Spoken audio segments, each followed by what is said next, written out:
All right, welcome everyone.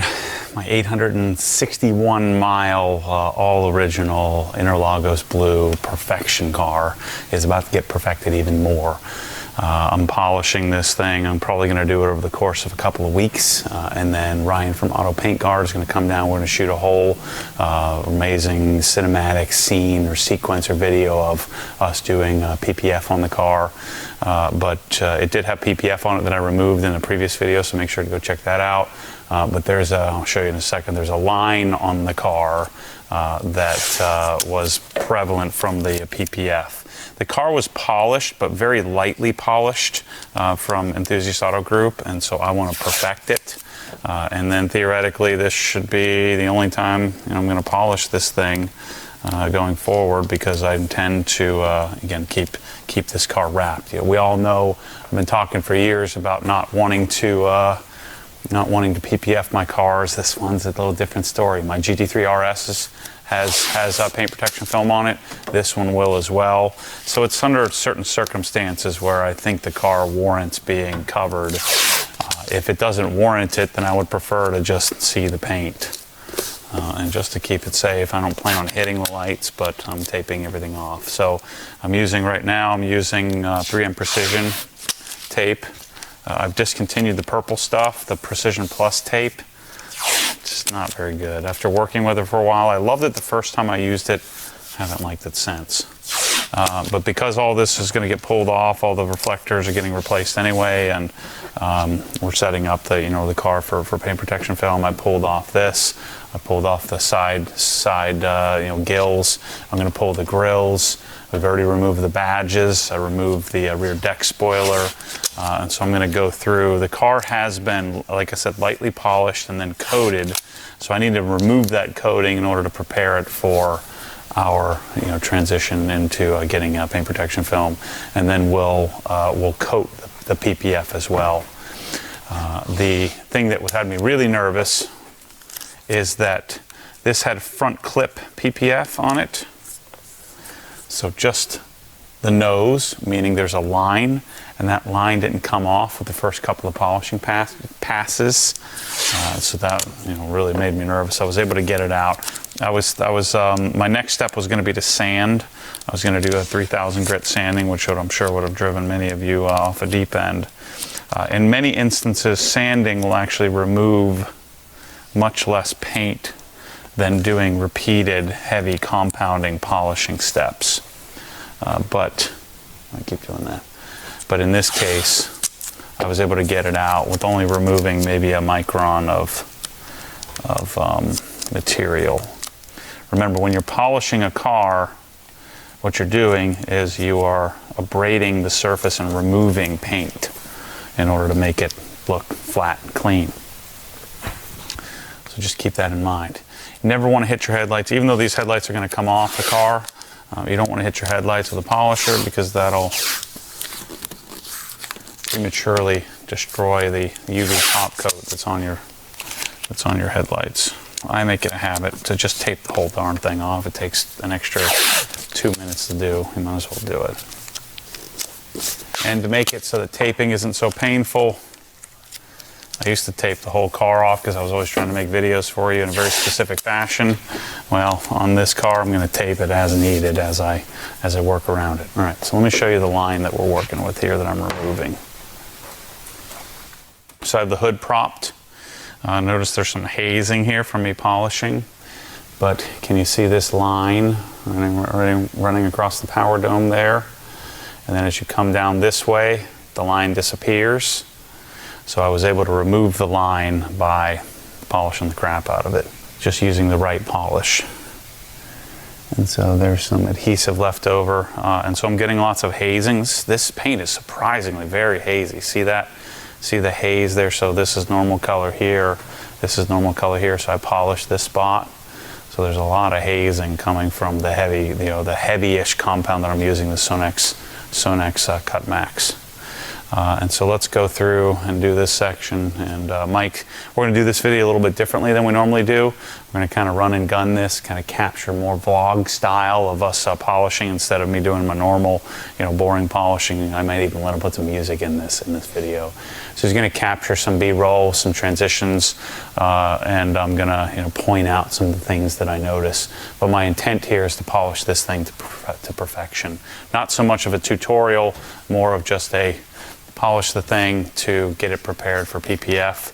And a lot of people would argue it doesn't make sense to polish to perfection if you're doing PPF because it'll cover that, but I just want it to be perfect.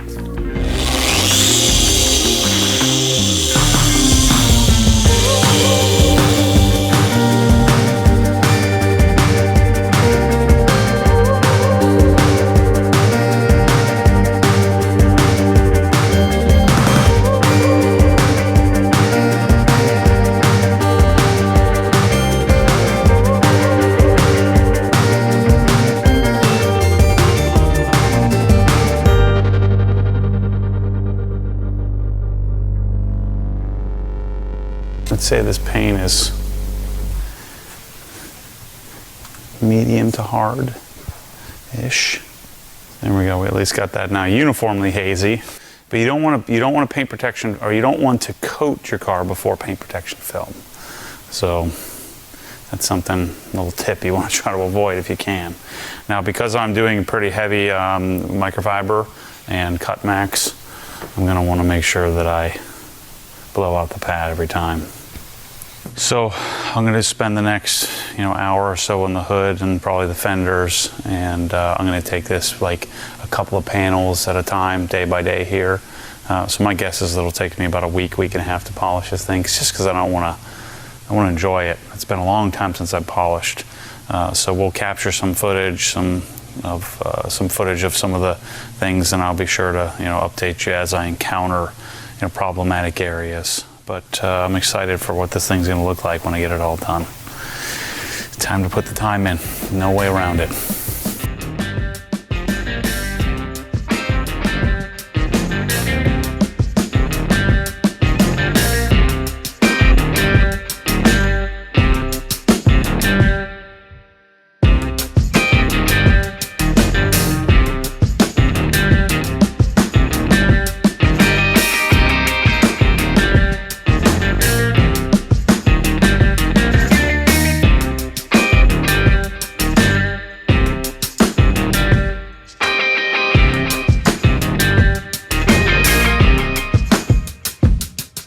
So I'm almost done.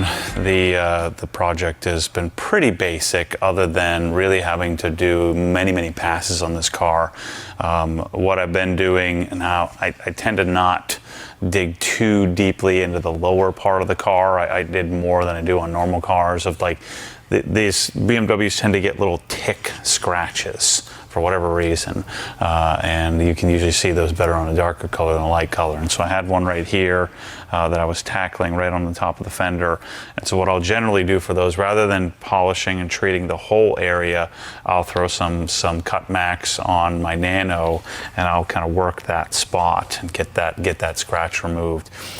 I've micromanaged this car a little more than I have others in the past, but I don't want to get too nitpicky, and so I don't want to hammer down too much. So this I'll do two or three passes with a Nano, and then we'll 2 or 3 different sets of passes in order to get that scratch out.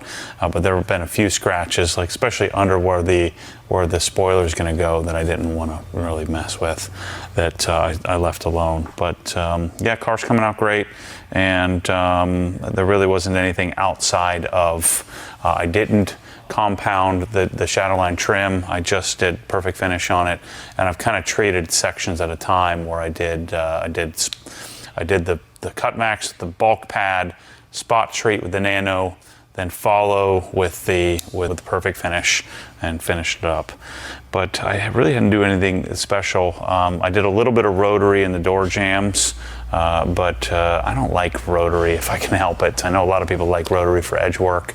I feel like it puts too many imperfections in the paint, and so I did most of the door jambs, all the little tight areas with this. The only thing I don't have a tool for, which I need to get, is for inside of here. But again, that will be covered with paint protection film here. We're probably going to take the door handles off for the PPF guys, and go from there. But yeah, car turned out great. Everything's good. I'm going to wipe it down afterwards. But this spot treating stuff is I find to be more effective than trying to use a big pad to get that done.